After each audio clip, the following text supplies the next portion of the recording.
Vindo ao curso Agente Comunitário de Saúde.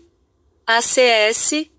Aula 6 Participação e Controle Social. O Programa Saúde da Família e a Comunicação dos Agentes Comunitários de Saúde. Alunos e alunas. Foi comprovado em pesquisas que o áudio-aula, o som como suporte pedagógico, é um importante instrumento de aprendizado.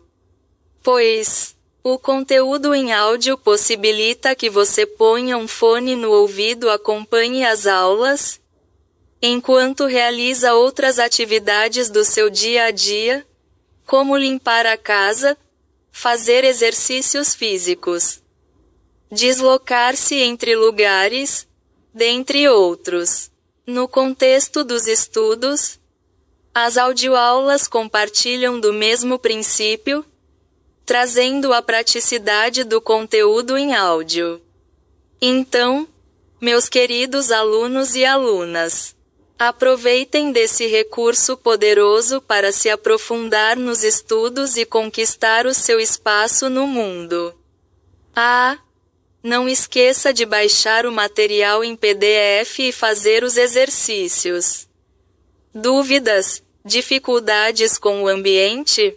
Fale comigo imediatamente. Bom estudo. Controle social no SUS. A concepção de gestão pública do SUS é essencialmente democrática.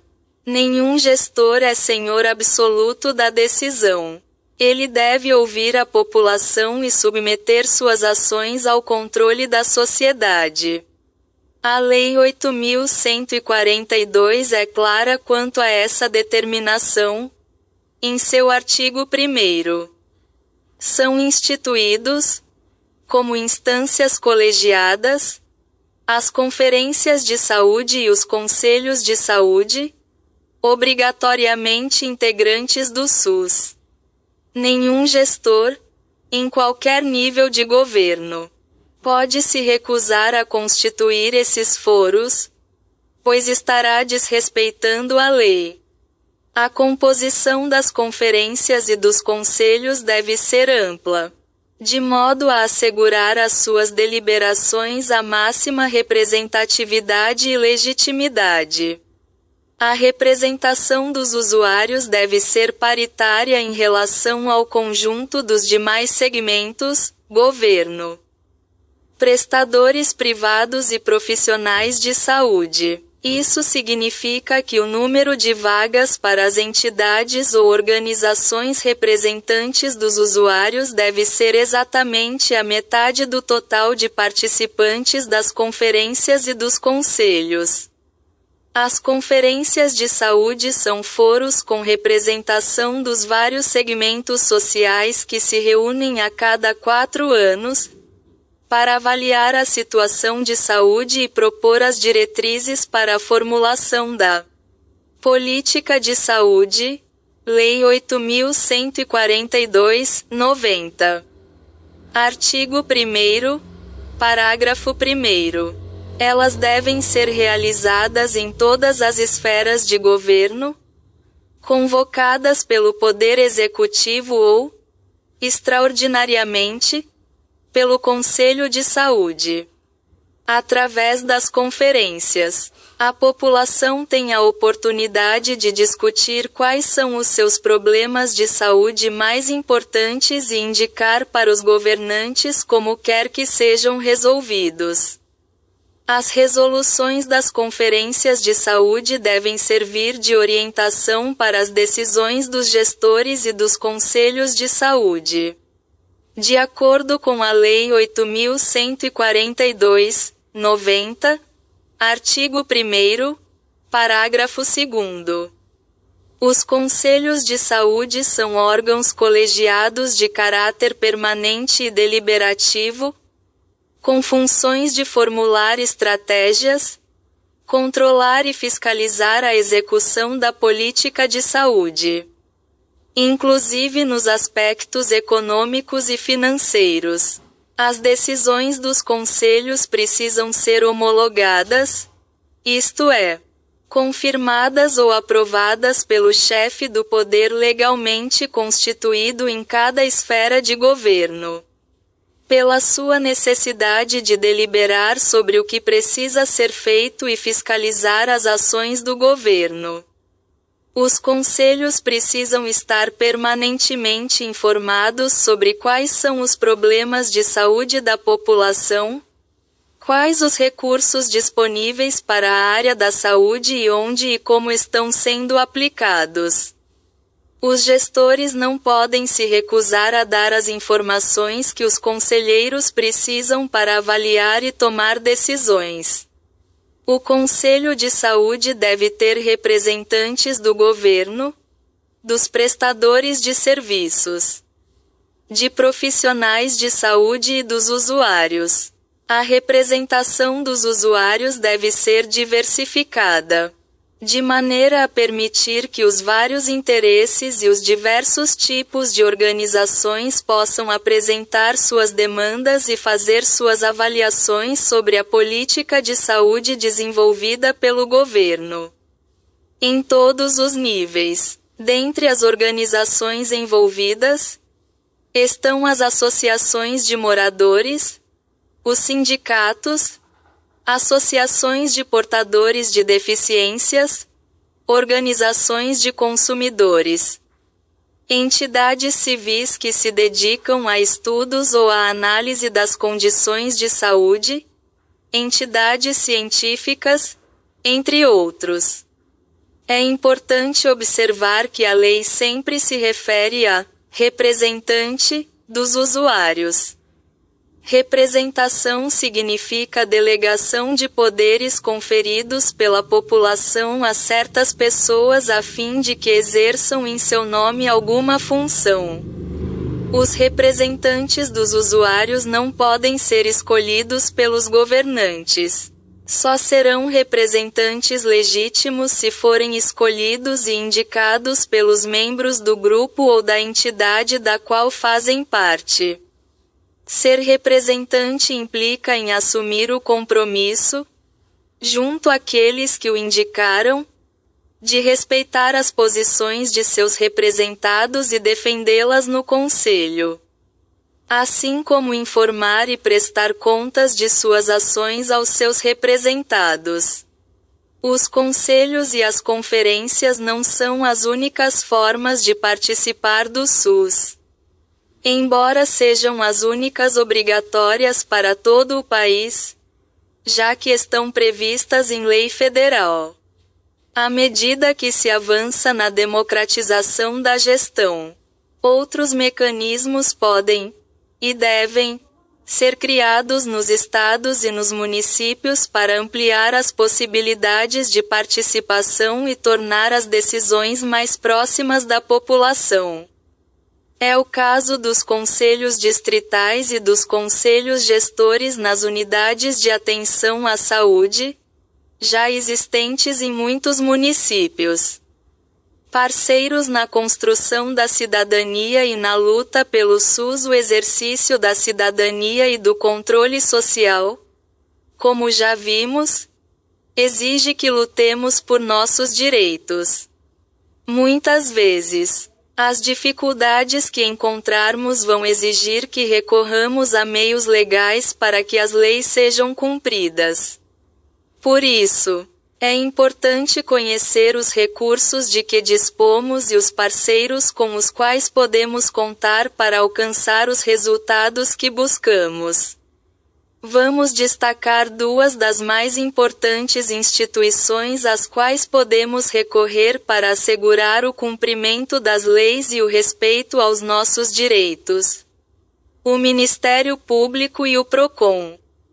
O Ministério Público é uma instituição permanente, existente na União e nos Estados, incumbida da defesa da ordem jurídica, do regime democrático e dos interesses sociais e individuais indisponíveis, art.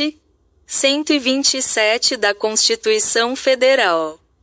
Ele atua por meio dos promotores e procuradores de justiça estaduais e federais. Quando identificarmos o não cumprimento da lei, devemos procurar o promotor de justiça, que vai verificar se está havendo mesmo desrespeito e comunicar ao juiz caso isso tenha sido constatado. O juiz pode promover uma ação civil pública com base em proposta do promotor ou de solicitação direta de qualquer entidade de representação ou associação que exista legalmente há pelo menos um ano. São muitas as razões que podem conduzir a uma ação dessa natureza.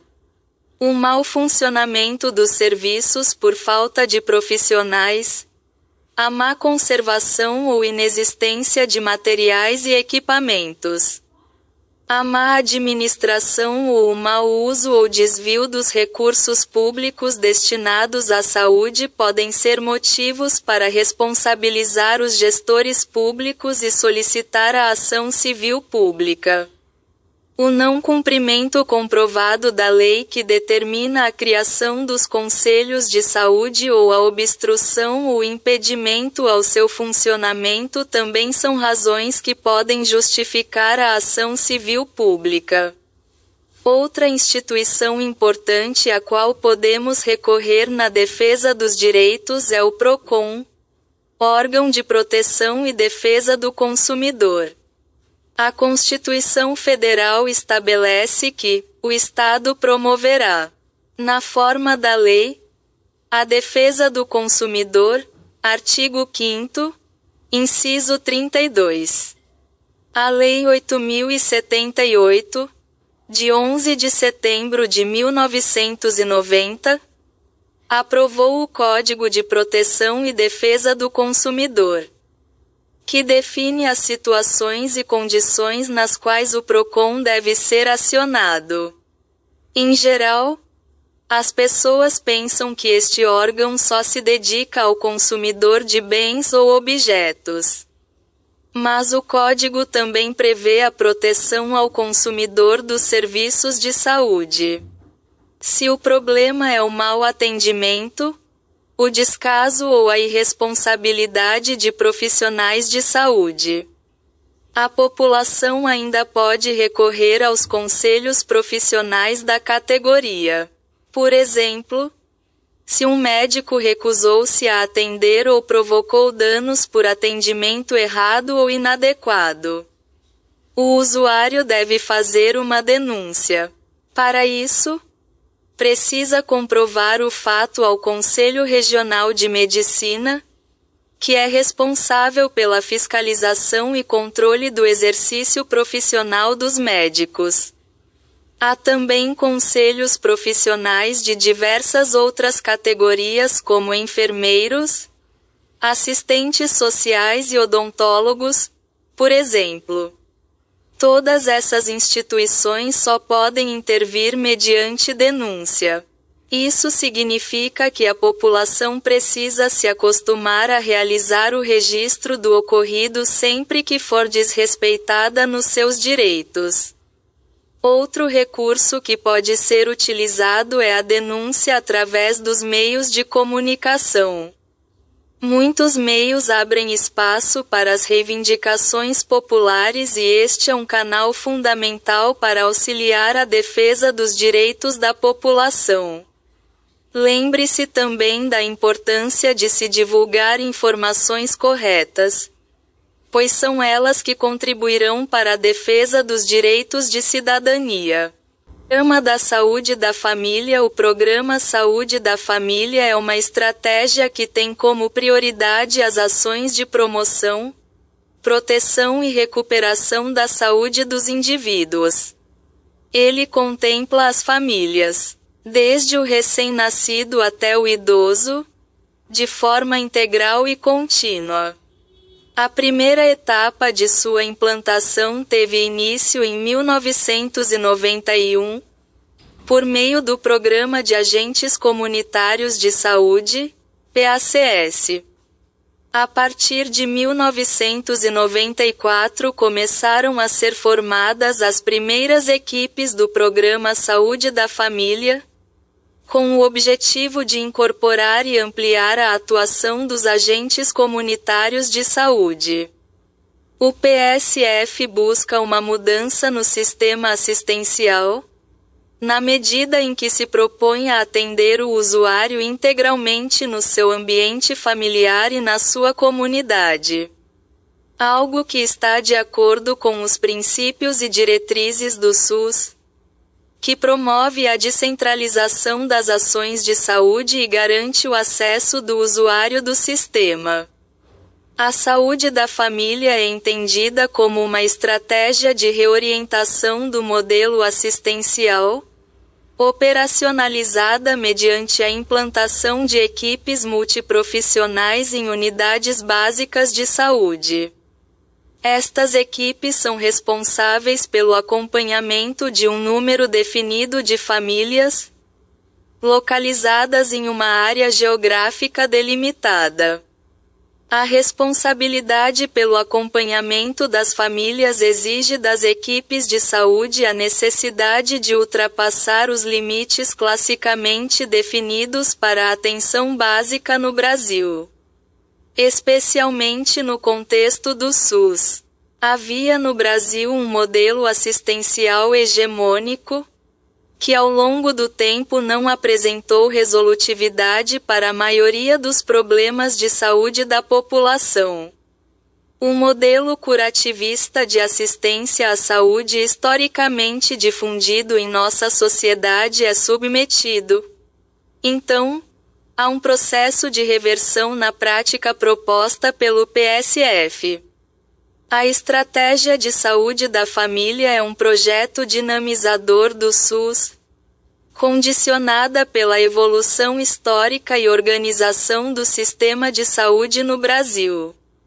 A velocidade de expansão da saúde da família comprova a adesão de gestores estaduais e municipais aos seus princípios.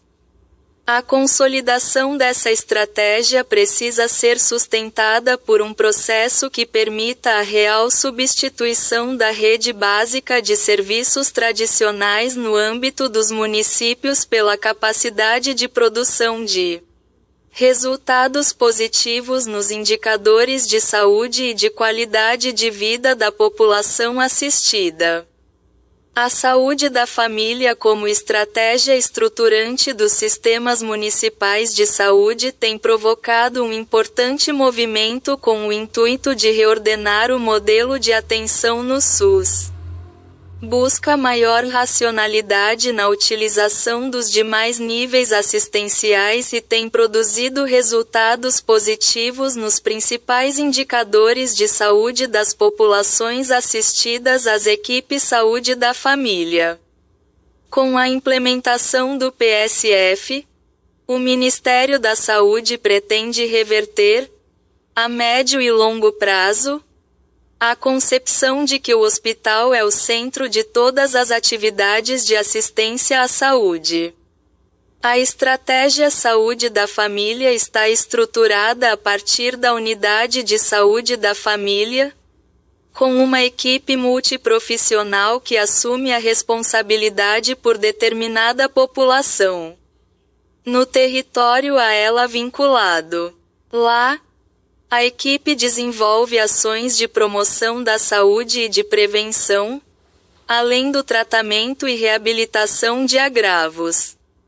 Princípios do PSF. ESF: a adoção de programas voltados para a assistência familiar ou domiciliar é antiga. Porém, este modelo de assistência era realizado somente pelo médico, que era conhecido como o médico de família. Com o passar dos tempos houve uma mudança nesse modelo de assistência. Alguns países criaram programas de prestação de cuidados integrados nos domicílios. O objetivo era melhorar a saúde das pessoas que necessitavam de cuidados por apresentarem alguma patologia ou dependência para o autocuidado, principalmente os idosos. Esse tipo de assistência privilegiava ações e atividades curativas em detrimento de ações e atividades de promoção e proteção à saúde que vemos atualmente. Com o PACS, observou-se que a maioria dos problemas identificados pelos ACS poderia ser resolvida no próprio domicílio, se houvesse uma equipe de saúde de referência. E foi assim que o Ministério da Saúde criou o PSF. Nele, uma equipe de saúde formada por um médico, um enfermeiro e um auxiliar de enfermagem, além do ACS, passou a ter a atribuição de atuar sobre uma determinada realidade, promovendo a saúde e a qualidade de vida da população de referência. As equipes trabalham com território definido e com clientela conhecida através de cadastramento e acompanhamento contínuo. Os princípios de atuação do PSF promovem uma mudança na prática convencional e a adoção de um novo processo de trabalho em saúde. Promovem ainda a hierarquização dos serviços, com ações primárias na atenção básica e a garantia da atenção integral aos indivíduos e famílias, já que se encontra integrada a rede de serviços de saúde. Para a implantação do PSF, os municípios interessados deverão cumprir as exigências estabelecidas pelo Ministério da Saúde e elaborar uma proposta que deverá ser aprovada pelo Conselho Municipal de Saúde. Ao município, cabe definir a área de implantação do programa, garantir as condições físicas e os equipamentos necessários e a contratação da equipe de trabalho. Após a realização do cadastramento das famílias, deverá ser feito o levantamento de dados junto à comunidade, ou seja, os aspectos geográficos, as características do ambiente, os dados populacionais, os aspectos socioeconômicos e o modo de viver da comunidade, levando em conta sua cultura, valores, crenças e o seu processo saúde-doença. Com os dados coletados, será feito o diagnóstico da comunidade, o planejamento e a programação de trabalho. A comunidade deve participar de todo o processo de implantação do serviço. As ações e atividades a serem realizadas deverão ser voltadas para si e para as famílias. A estratégia Saúde da Família foi idealizada para aproximar os serviços de saúde da população. Cumprindo o princípio constitucional, garante ao cidadão o direito de receber atenção integral à saúde, priorizando as atividades preventivas, mas sem prejuízo da assistência curativa. Ela permite também que os responsáveis pela oferta de serviços de saúde aprofundem o conhecimento sobre aqueles a quem deve servir. A unidade de saúde da família atua com base nos seguintes princípios: universalidade. Possibilitar o acesso universal e contínuo a serviços de saúde de qualidade e resolutivos, caracterizados como a porta de entrada aberta e preferencial da RAS, primeiro contato, acolhendo as pessoas e promovendo a vinculação e corresponsabilização pela atenção às suas necessidades de saúde. O estabelecimento de mecanismos que assegurem acessibilidade e acolhimento pressupõe uma lógica de organização e funcionamento do serviço de saúde que parte do princípio de que as equipes que atuam na atenção básica nas UBS devem receber e ouvir todas as pessoas que procuram seus serviços, de modo universal, de fácil acesso e sem diferenciações excludentes, e a partir daí construir respostas para suas demandas e necessidades. Equidade. Ofertar o cuidado. Reconhecendo as diferenças nas condições de vida e saúde e de acordo com as necessidades das pessoas. Considerando que o direito à saúde passa pelas diferenciações sociais e deve atender à diversidade. Ficando proibida qualquer exclusão baseada em idade, gênero, cor, crença, nacionalidade, etnia, orientação sexual, identidade de gênero, estado de saúde, condição socioeconômica, escolaridade ou limitação física, intelectual, funcional, entre outras.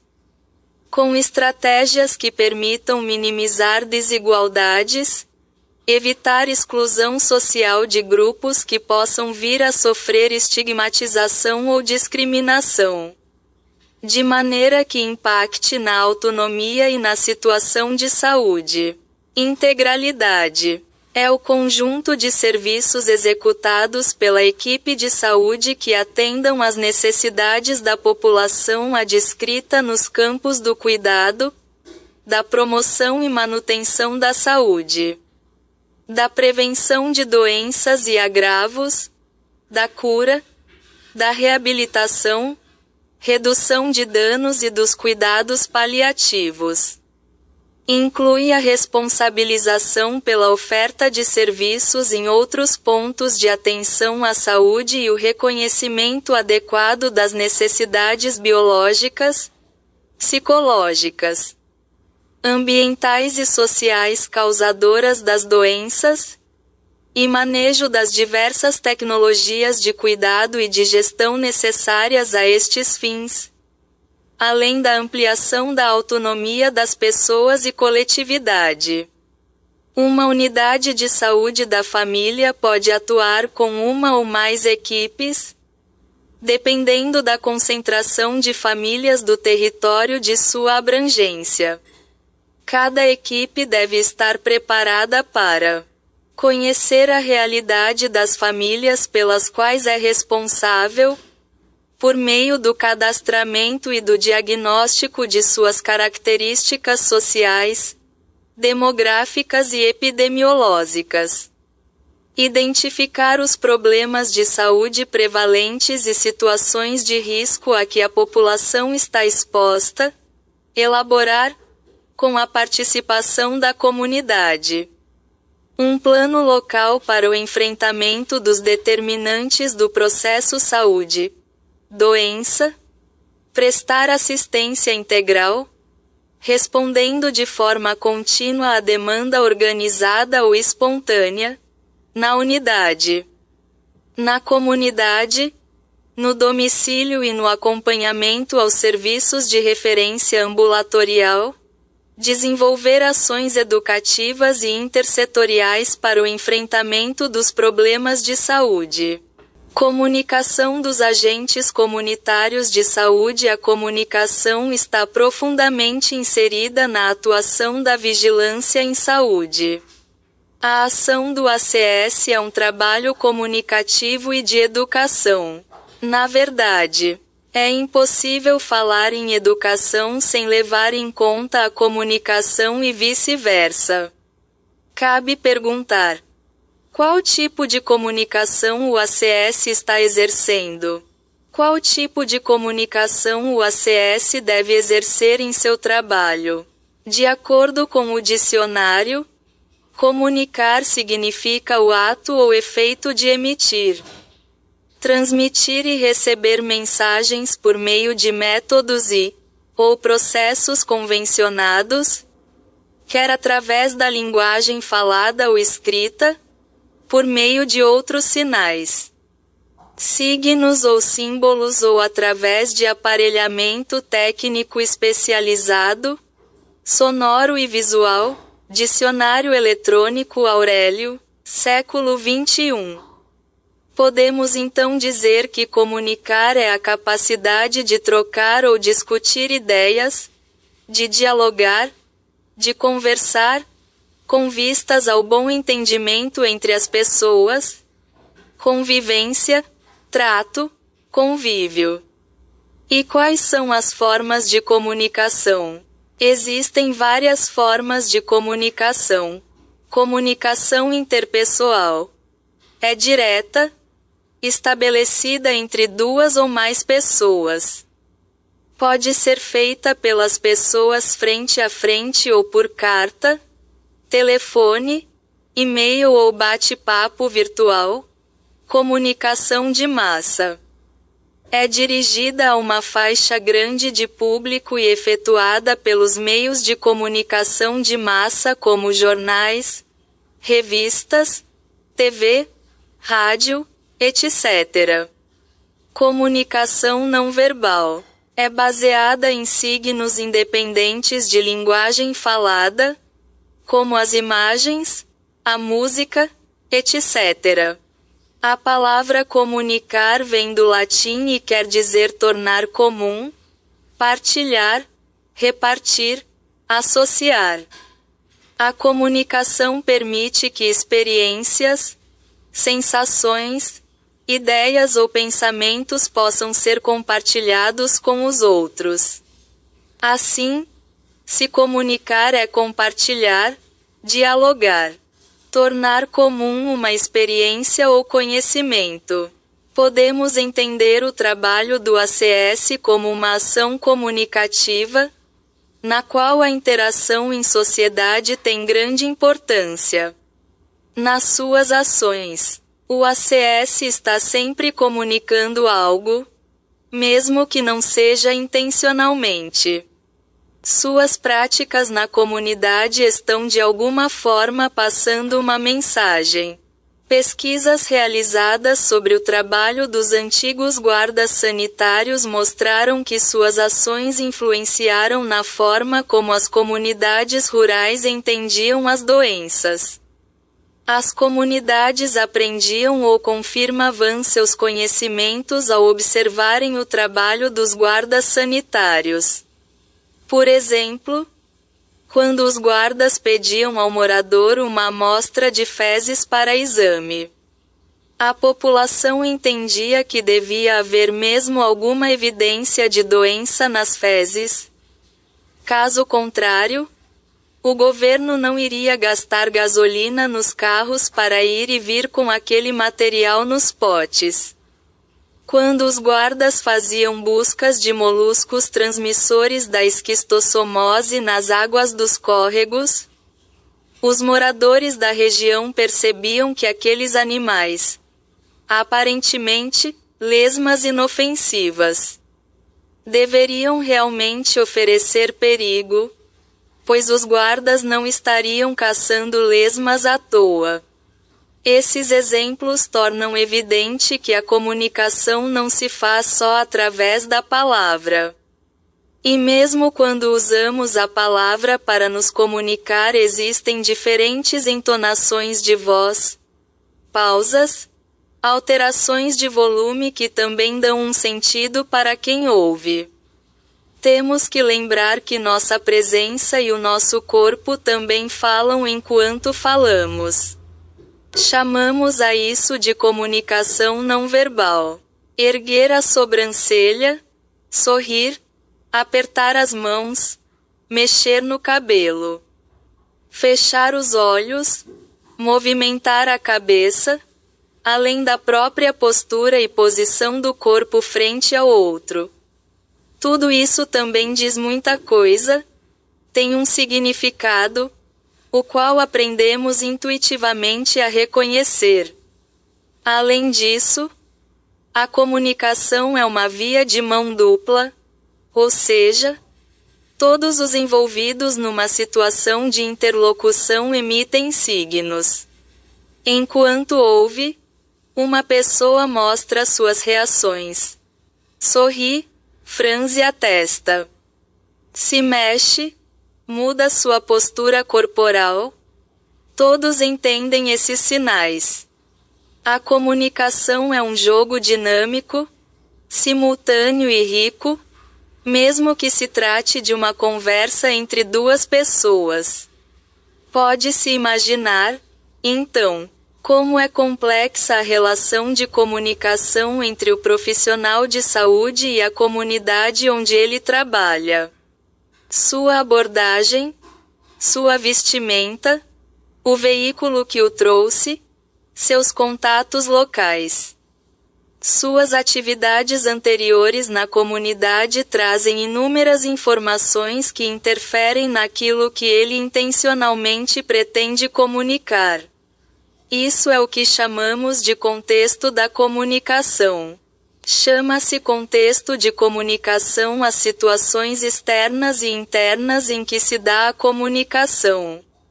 Por exemplo, se o ACS convoca uma reunião para uma palestra sobre determinado problema de saúde e as pessoas da comunidade não comparecem, ele pode descobrir que elas não foram porque ele foi visto conversando com alguém de má reputação na comunidade.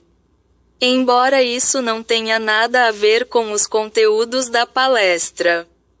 Criou-se um contexto muito desfavorável para a palestra. Não podemos esquecer que a população tem suas próprias referências, não só com relação aos conhecimentos e práticas propostas, mas também com relação aos profissionais de saúde e aos outros atores sociais da comunidade. Cada pessoa ou cada grupo tem internamente suas referências acerca das coisas, a partir do modo como as experimentou ou conheceu. Não há um só saber nem uma só forma de se conhecer. Assim como o ACS possui um determinado conhecimento, a população que ele atende também tem os seus próprios saberes, seu modo de encontrar soluções e sua capacidade de resolver os problemas. Finalmente, nunca é demais lembrar que em torno da ação comunicativa há relações de poder. Não é difícil imaginar exemplos que ilustrem o fato de que quem concentra a informação concentra o poder. São muitas as situações em que uma pessoa, ou um grupo, comanda em benefício próprio e segundo os seus interesses, usando o poder da informação, enquanto o outro é comandado e passa a depender e reverenciar o saber do primeiro. Técnicas para escutar ativamente. O escutar ativamente permite às pessoas saberem que estão sendo escutadas e entendidas. Quando elas sentem que estão sendo ouvidas, expressam-se de forma mais completa. Ademais, a pessoa que escuta ativamente obtém informações úteis sobre a pessoa que está falando. Para escutar ativamente é necessário focalizar, aceitar, refletir e estimular. Focalizar: olhe diretamente para a pessoa que fala. O rosto, os olhos, postura e gestos são instrumentos de comunicação muito importantes. Desviar os olhos perturba a pessoa que está falando. Aceitar: aceite os sentimentos expressados pela outra pessoa, ainda que não esteja de acordo com eles. Não julgue, não critique. Não discuta e não pergunte por quê. Não faça comentários, a não ser para ajudar a pessoa que está falando a clarificar seus sentimentos. Procure colocar-se no lugar da pessoa que está falando, a fim de compreender melhor o que ela está querendo dizer e por que o assunto é tão importante para ela.